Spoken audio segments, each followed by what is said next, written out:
Amados hermanos, reciban mi cordial saludo una vez más en esta hora de la noche. Gracias a Dios que nos ha concedido la vida y también la oportunidad de poder meditar en su santa palabra una vez más.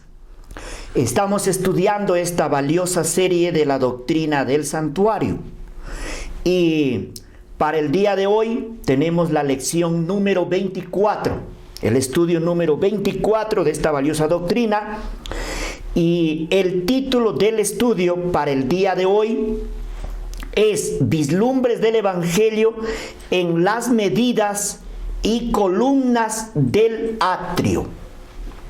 El estudio pasado habíamos estudiado acerca de los colores del cerco del santuario, del atrio.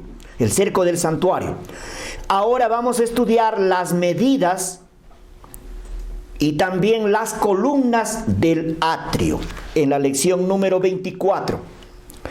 Y es importante que empecemos dando lectura el Antiguo Testamento en el libro de Éxodo capítulo 27 y el versículo 18. Dice así: la longitud del atrio será de 100 codos, y la altura y la anchura de 50 codos por un lado y 50 por el otro, y la altura será de 5 codos.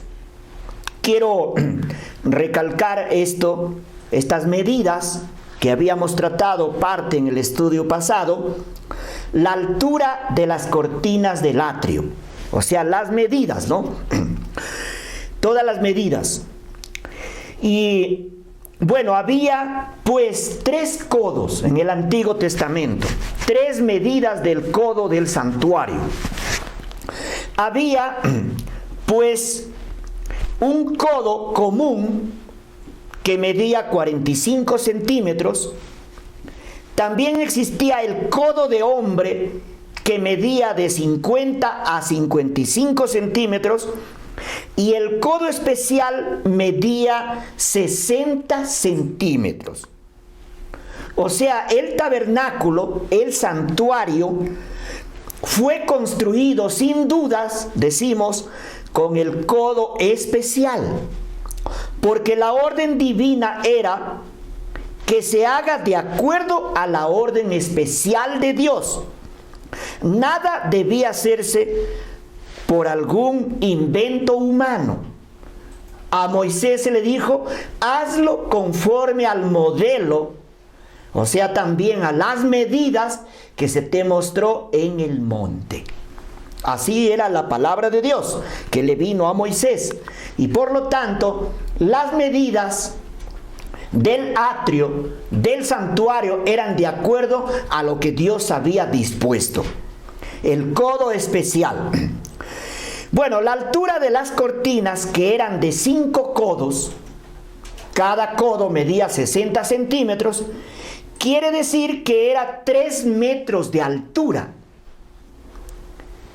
Bueno, las hacía esta medida de 3 metros de altura, 5 codos, las hacía sobrepasar a cualquier hombre de buen tamaño, y por lo tanto ninguno podía mirar por encima de la cortina.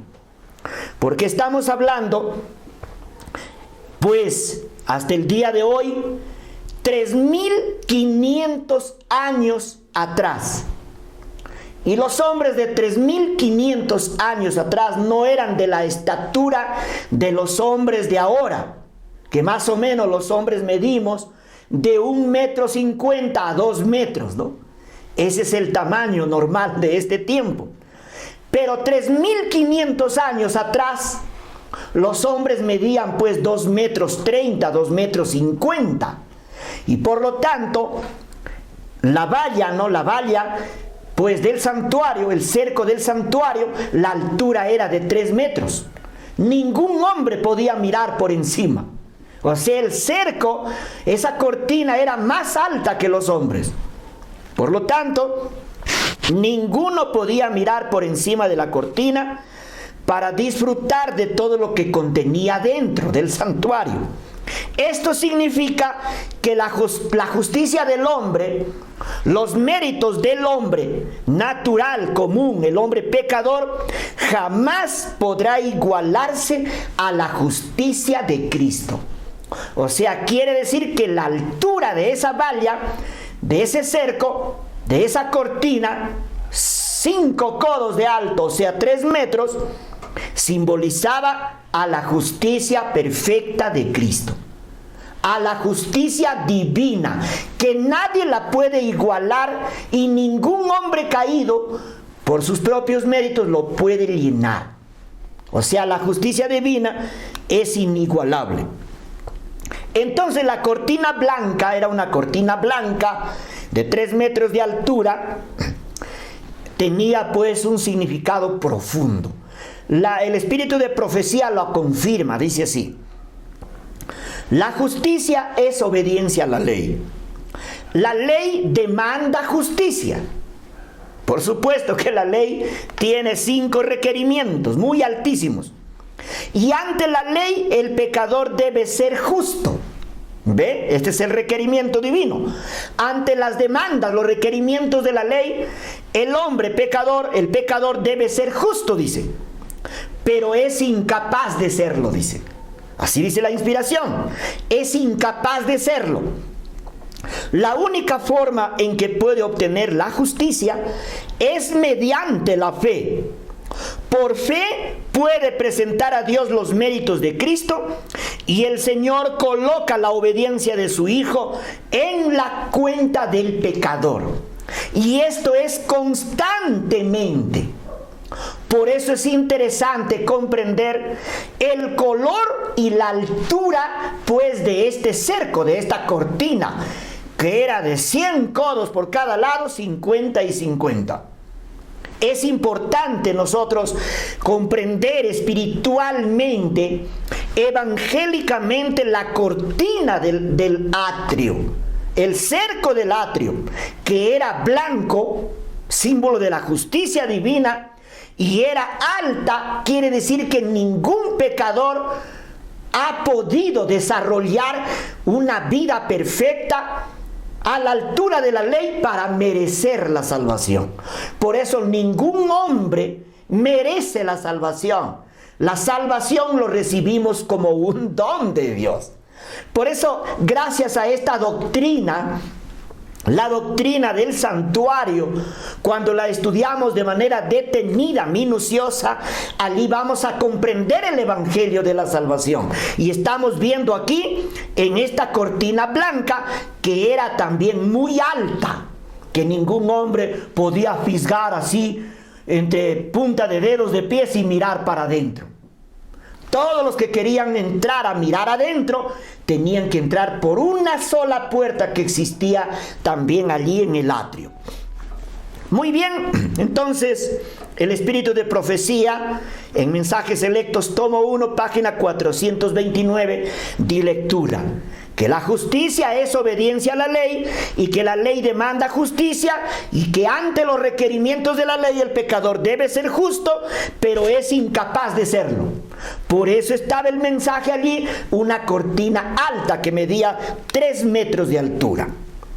O sea, quiere decir, quiero recalcar esto, quiero reiterar esto, que la altura y el color blanco de la cortina era un símbolo de la justicia perfecta de Cristo, la justicia divina, la justicia de la ley, que representa las exigencias de la ley son muy altas y que ningún hombre caído los puede llenar o los puede satisfacer. Este cerco, formado por aquellas cortinas bellísimas, era un blanco puro, separaba al hombre de la belleza contenida en aquel lugar. O sea, quiere decir que el hombre, el ser humano, debemos ver que nosotros, pues, nada nos podemos comparar a esa belleza que había allí en el santuario, empezando desde la valla principal, que era muy blanca y transparente.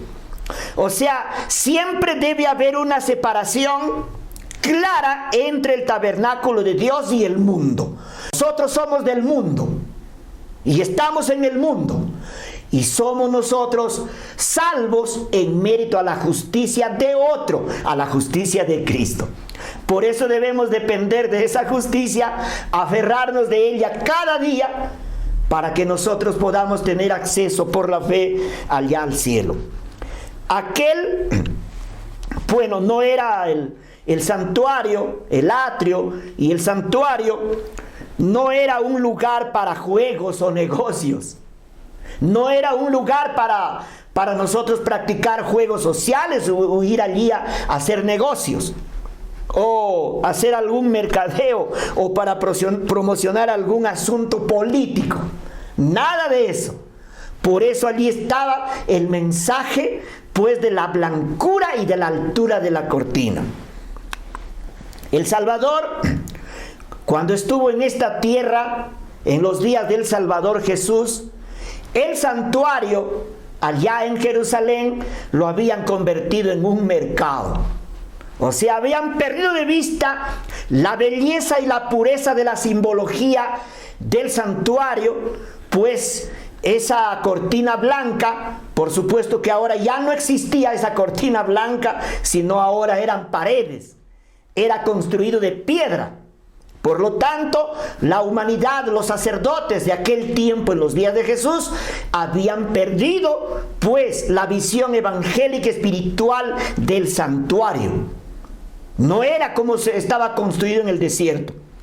Entonces el Salvador habló con voz clara y sonora, con tal poder que conmovió a la muchedumbre como soplo de fuerte tempestad, dice la inspiración. Está escrito, dijo, mi casa será casa de oración, pero vosotros la habéis hecho cueva de ladrones, dijo.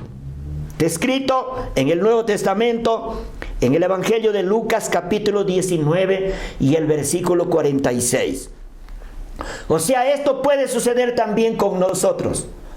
Si nosotros perdemos de vista la doctrina del santuario y no vislumbramos el evangelio en todos los enseres, los colores, las cortinas y en todo lo que había allí en el santuario, puede que nosotros también nos deslizamos a cometer pecado, a perder de vista pues la santidad divina y también la justicia perfecta de Cristo. Tanto de día como de noche, aquel cerco blanco de lino torcido, que era una barrera al mismo tiempo, que servía de protección para aquel lugar, para entrar a aquel lugar, era para que el hombre, pues, constantemente podamos nosotros ver la santidad y la pureza de Cristo. La santidad y la pureza de Dios, porque allí vivía temporalmente pues la gloria de Dios. O sea, para el hombre común y caído, entrar a aquel lugar solo podía hacerlo por la única puerta que existía. Había solo una puerta en el atrio, y solo cuando llevaba alguna ofrenda por sus pecados. O sea, el hombre común que no era sacerdote, y no era sacerdote de turno, porque solamente podía entrar allí el sacerdote de turno. Si a otro sacerdote no era de turno, no podía entrar por esa puerta. Entonces, el hombre, por más bueno que sea, por mejores obras que haga, no podrá jamás disfrutar de la maravillosa comunión con Dios, a menos que entre por la única puerta que es Cristo. Por eso el pecador caído solamente podría entrar allí al atrio, al altar del holocausto, cuando llevaba una ofrenda por su pecado. Solamente así tenía acceso. Entonces, nosotros en este tiempo, a menos que nosotros, para entrar por esta puerta, para entrar a la salvación, solo podemos entrar en mérito a la justicia de Cristo. O sea, quiere decir que nadie será salvo a menos que acepte la justicia perfecta de Cristo. O sea, la única puerta, que es Cristo, nosotros podemos entrar a ese lugar renunciando a nuestro yo y aferrado a los méritos de Cristo, porque así enseña la palabra de Dios. Por ejemplo, en el Antiguo Testamento, el libro de Eclesiastés capítulo 7 y el versículo 20 dice: ciertamente no hay hombre justo en la tierra que haga el bien y nunca peque. Y en el Nuevo Testamento, en la carta a los Romanos, capítulo 3 y el versículo 23 dice: por cuanto todos pecaron y están destituidos de la gloria de Dios. Y también en el Nuevo Testamento, 1 Corintios 1:30 dice: mas por él, o sea, por la justicia de Cristo, estáis vosotros en Cristo Jesús, el cual nos ha sido hecho por Dios sabiduría, justificación, santificación y redención. Y en la segunda carta a los Corintios 5:21 dice: al que no conoció pecado, por nosotros lo hizo pecado, para que nosotros fuéramos hechos justicia de Dios en él. O sea, para entrar a aquel lugar que tenía un cerco hermoso, puro, blanco, para poder entrar allí, por ese cerco pues alto que nadie podía saltar por encima, solamente podríamos entrar por la puerta. Y la puerta para nosotros ahora representa a Cristo, o sea, la justicia perfecta de Cristo. Muy bien, ahora vamos a estudiar las columnas del atrio. En el libro de Éxodo capítulo 38 y el versículo 10 dice: sus columnas eran 20 y sus 20 basas de bronce, los capiteles de las columnas y sus molduras de plata. O sea, el atrio tenía por un lado, por el lado norte, 20 columnas. Por el lado sur, 20 columnas. Por el oriente tenía 10 columnas y por el occidente tenía 10 columnas.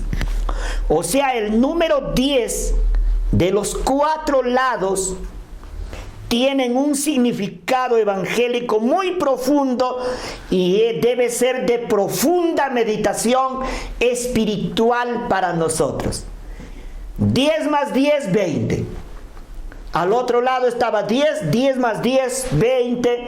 Y por el otro lado, por la parte oriente, tenía también 10 columnas. Si nosotros miramos pues espiritualmente y le damos aplicación evangélica, 10 es el número de la ley de Dios. O sea, todo pecador, para tener deseo de entrar por la puerta de 20 codos de ancho, que representa invitación a la salvación del pecador, primero tenemos que conocer la ley de Dios a plenitud. Quiero ser reiterativo en este punto. O sea, primero tenemos que comprender a través de la palabra de Dios, o alguien que ya conoce tiene que darnos a conocer, tiene que enseñarnos la ley de Dios a plenitud, que estaba simbolizado en el número de las columnas del atrio. Antes de entrar al santuario y recibir allí la salvación, primero allí estaba el mensaje. Por un lado había 20 columnas, por el otro lado había 20 columnas, y al fondo había 10 columnas, y en la parte frontal, donde estaba la puerta, había 10 columnas. 10 más 10, 20. 10 más 10, 10. O sea, el número 10 es algo imperativo. Estaba por todo alrededor del atrio, por todo alrededor del santuario, dando a entender que primero tenemos que conocer la ley de Dios a plenitud. Tenemos que conocer el código o la letra de la ley, según Éxodo 20 y Deuteronomio capítulo 5. Tenemos que comprender primero la naturaleza espiritual de la ley. En la carta a los Romanos capítulo 7, versículo 14 y el versículo 12, el Salmo 119, 142 y el Salmo 19, el versículo 7 y el versículo 8. Además tenemos que conocer las exigencias o requerimientos de la ley de Dios, según Deuteronomio capítulo 5, versículo 29, y la carta a los Romanos capítulo 2 y el versículo 3. Y también el libro de Santiago capítulo 1 y el versículo 19. 10 es el número de la ley de Dios. No solo debemos conocer la redacción de la ley, sino también la naturaleza espiritual de la ley y las demandas de la ley. 10 más 10, 20 codos. Todos los hombres que leen la Biblia, hay muchos, leen la Biblia, pero no comprenden o no saben, no se les ha explicado la plenitud de la ley de Dios. O sea, cuando nosotros leemos la Biblia, explicamos de la Biblia al pecador, pero no le hacemos comprender, pues, la ley de Dios a plenitud, puede que la persona, solamente conociendo el código de la ley, todavía puede estar perdido. O sea, grandes hombres, si analizamos la Biblia, grandes hombres que leían las Escrituras, estuvieron perdidos. Hombres que eran maestros de las Sagradas Escrituras estaban perdidos, aún siendo maestros del pueblo. Siendo dirigentes del pueblo de Israel, estaban perdidos. Por ejemplo, el caso de Nicodemo, nosotros sabemos. El caso de Pablo, que también era fariseo, era doctor, pues, de las Sagradas Escrituras. Miren la carta a los Romanos, lo que comenta el apóstol Pablo, ¿no? Dice así, capítulo 7, el versículo 12. De manera que la ley a la verdad es santa, y el mandamiento santo, justo y bueno. Luego lo que es bueno vino a ser muerte para mí, en ninguna manera, dice, sino que el pecado, para mostrarse pecado, produjo en mí la muerte por medio de lo que es bueno, a fin de que por el mandamiento el pecado llegase a ser sobremanera pecaminoso. Porque sabemos que la ley es espiritual, mas yo soy carnal, vendido al pecado. Pero yo no conocí el pecado sino por la ley, porque tampoco conociera la codicia si la ley no dijera no codiciarás. Ve, entonces, la inspiración habla del apóstol Pablo. Camino a Cristo, página 25, dice: el apóstol Pablo dice que en cuanto a justicia que es en la ley, es decir, en lo referente a las obras externas, era irreprensible. O sea, guardar la ley de una manera externa. Pero cuando discernió el carácter espiritual de la ley, se reconoció pecador. O sea, si el apóstol Pablo no hubiera comprendido la ley de Dios en sus tres aspectos, que es la ley de Dios a plenitud, jamás hubiera sido salvo. Por eso dice, pero cuando discernió, cuando entendió el carácter espiritual de la ley, se reconoció pecador. Juzgado por la letra de la ley, como los hombres la aplican a la vida externa, él se había abstenido de pecar, pero cuando miró en la profundidad de los santos preceptos, se vio como Dios le veía, se humilló profundamente y confesó su culpabilidad. O sea, él guardaba el código de la ley y se creía irreprensible en cuanto a prácticas y obras externas. Pero él no comprendía que la ley pues tiene naturaleza espiritual.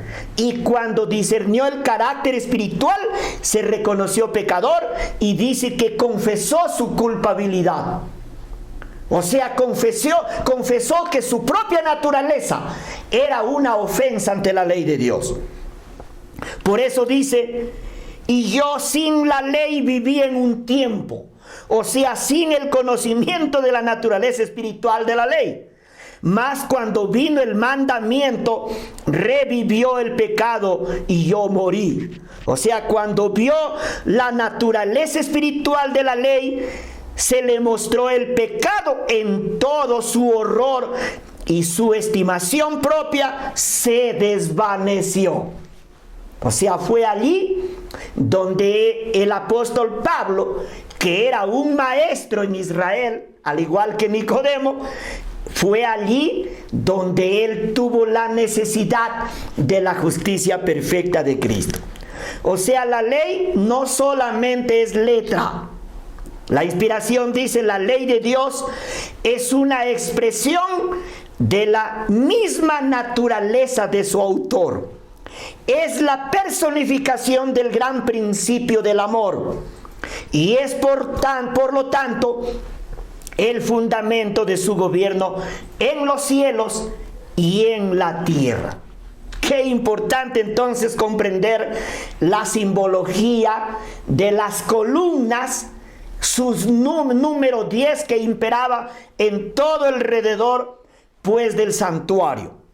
Jesús, cuando estuvo en esta tierra, él también como el gran maestro de los maestros, explicó la naturaleza espiritual de la ley de Dios, de los 10 mandamientos, simbolizado en el número 10 de las columnas.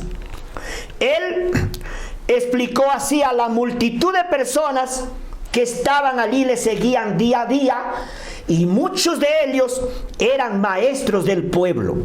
Por ejemplo, en el libro de Mateo, en el Evangelio según Mateo, capítulo 5, versículos 21 y 22, Jesús enseñó que si alguien aborrece a su hermano es homicida. Si alguien insulta con su boca o tal vez en su pensamiento odia a su hermano, es homicida. Porque la ley estaba dando a entender la naturaleza espiritual de la ley. Además preguntó una vez, dijo, ¿qué dice la ley? Dijeron, no cometerás adulterio. Y según, la letra de la ley, cometer adulterio es cuando una persona convive con otra, unas personas casadas.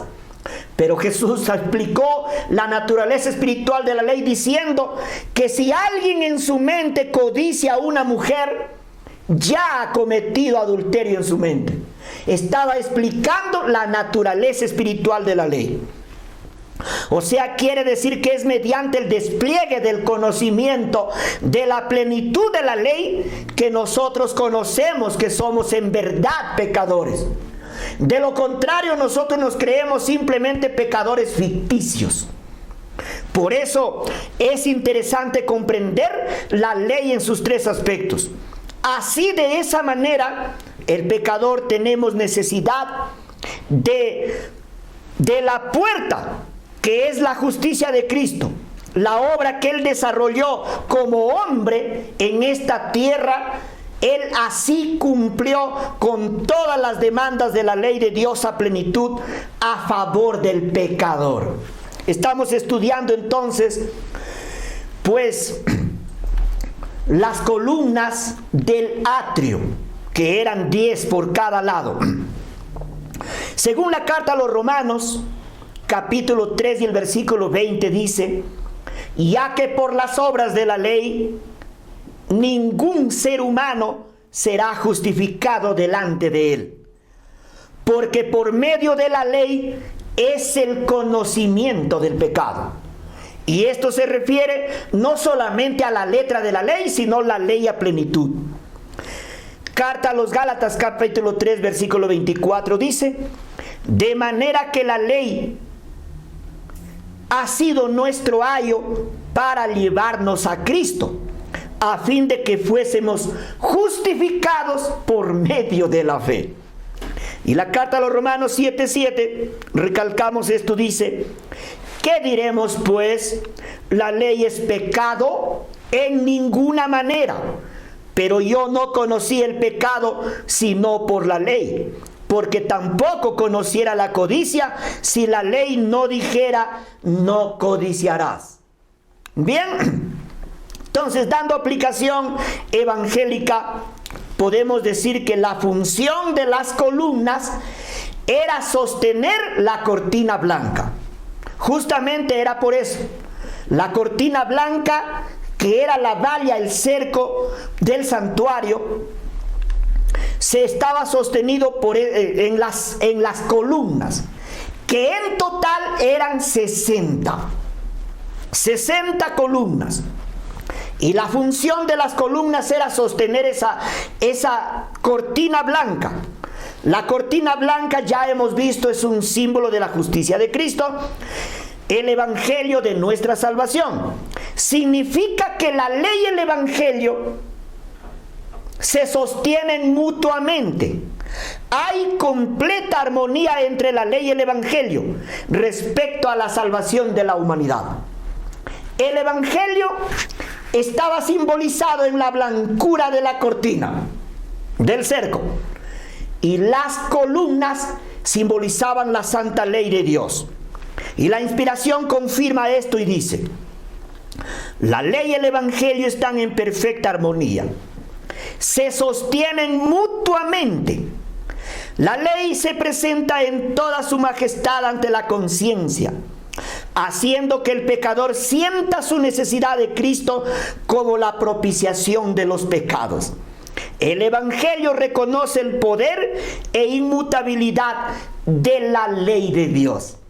Y la ley y el evangelio estaban simbolizados entonces en el cerco del santuario, el cerco del atrio. Allí estaba la cortina blanca y las columnas, símbolo de la ley de Dios. Además enseña que la firmeza de las columnas de bronce y la blancura de la cortina son un símbolo perfecto de la ley y el evangelio, que están fuera.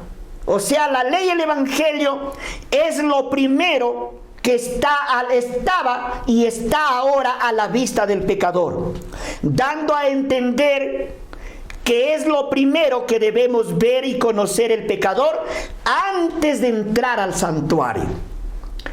O sea, nosotros, los seres humanos caídos, los que vamos a dar los primeros pasos para poder recibir la salvación, debemos ver primero, a través de las Escrituras, la verdad de la ley y el evangelio.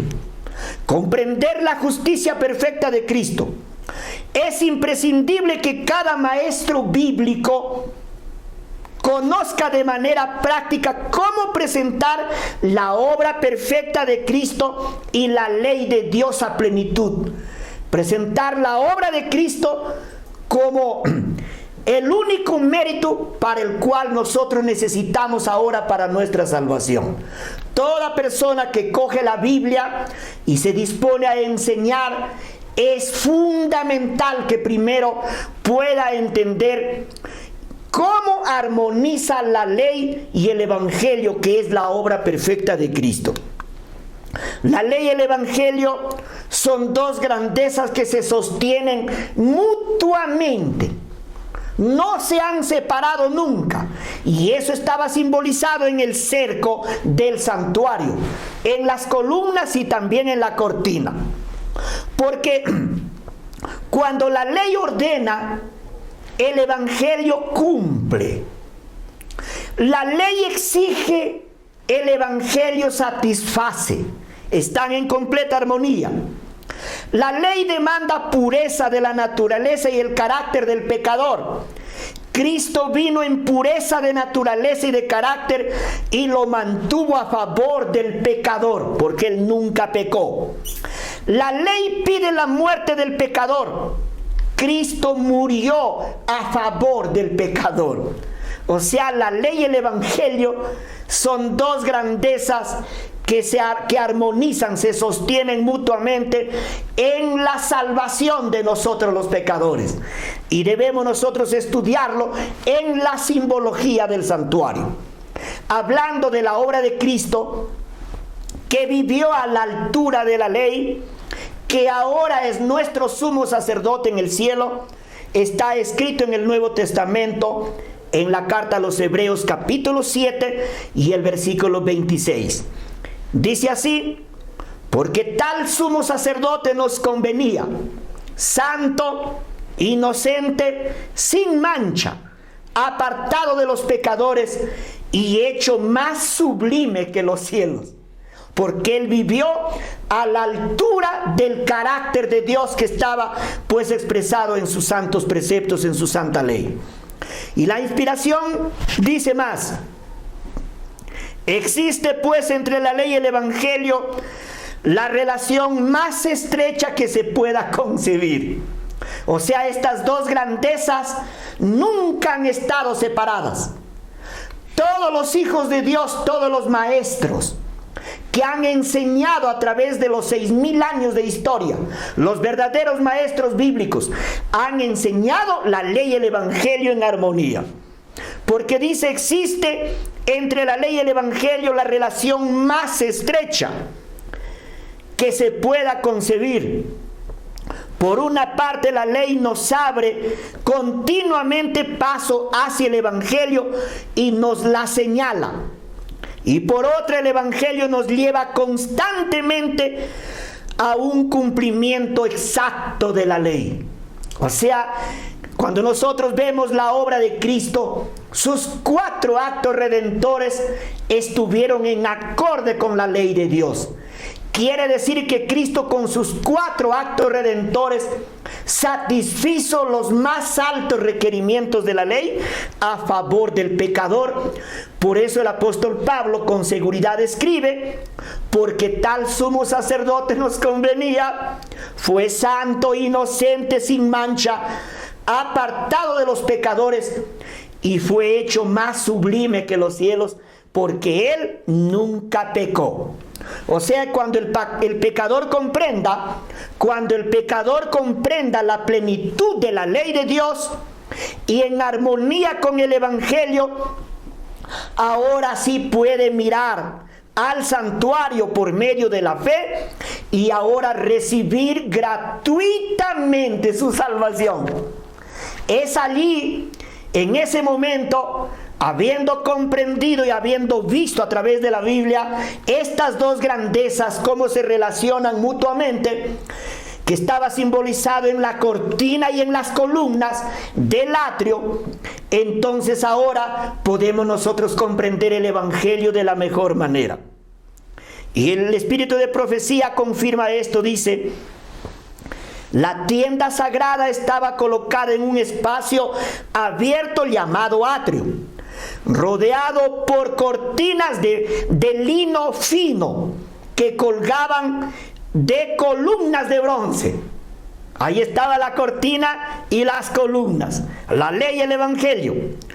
Como estas cortinas del atrio eran solo de la mitad de la altura de las paredes del tabernáculo, el edificio podía verse perfectamente desde afuera.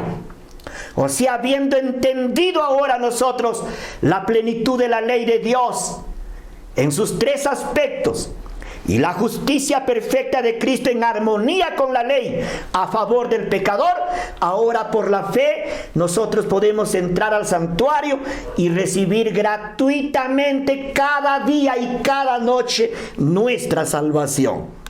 Qué importante es este estudio. Si nuestros corazones están renovados a la semejanza de Dios cuando nosotros miramos cada día al santuario, si el amor divino está implantado en el alma, porque Dios cuando salva también regenera y nos imparte la justicia de su Hijo, ahora no nos deleitaremos nosotros en obedecer la ley de Dios en nuestra vida cotidiana, en el diario vivir. Por supuesto que sí. Esto lo confirma el Antiguo Testamento. En el Salmo 1 dice, hablando de un creyente ya redimido, salvado por gracia de Dios, sino que en la ley de Jehová está su delicia. ¿Ve?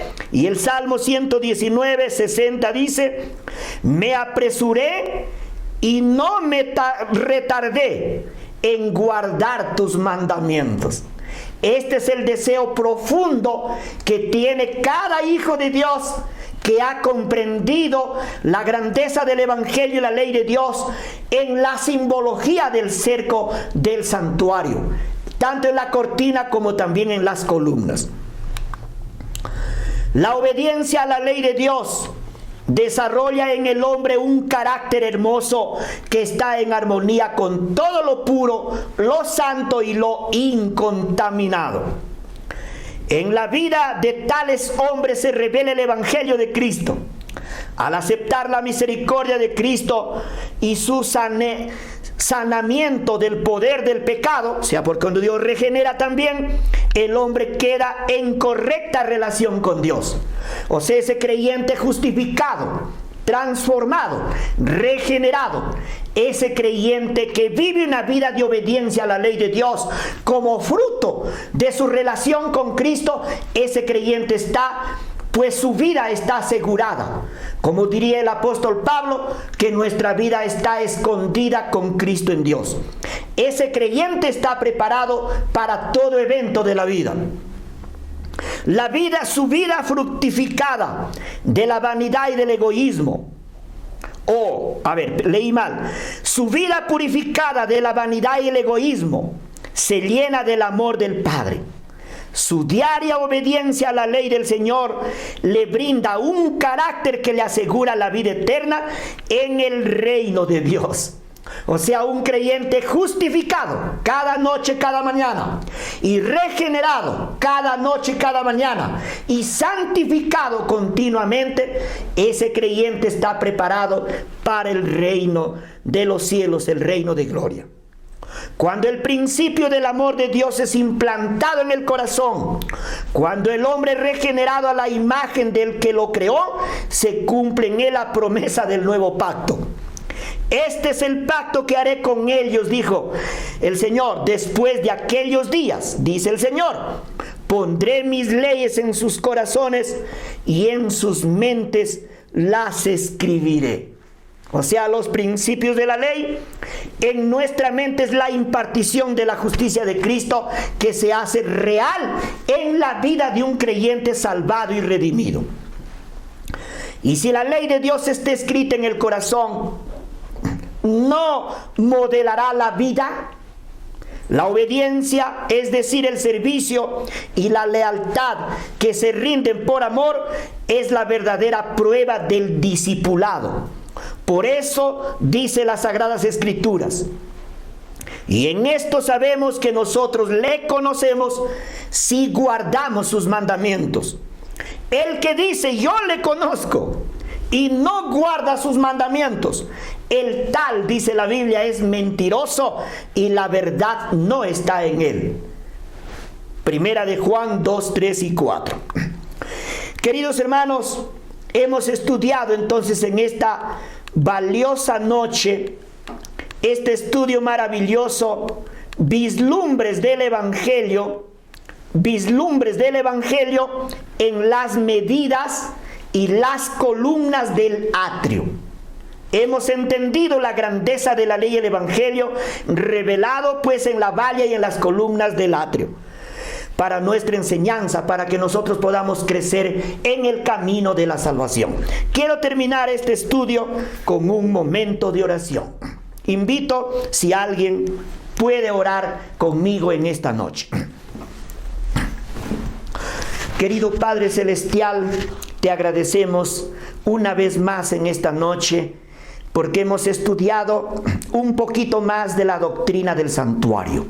Gracias, Señor, porque a través de la simbología del santuario, del atrio, nos has hecho ver en esta noche la verdad de tu santa ley a plenitud y también el evangelio de salvación, la única base de nuestra salvación.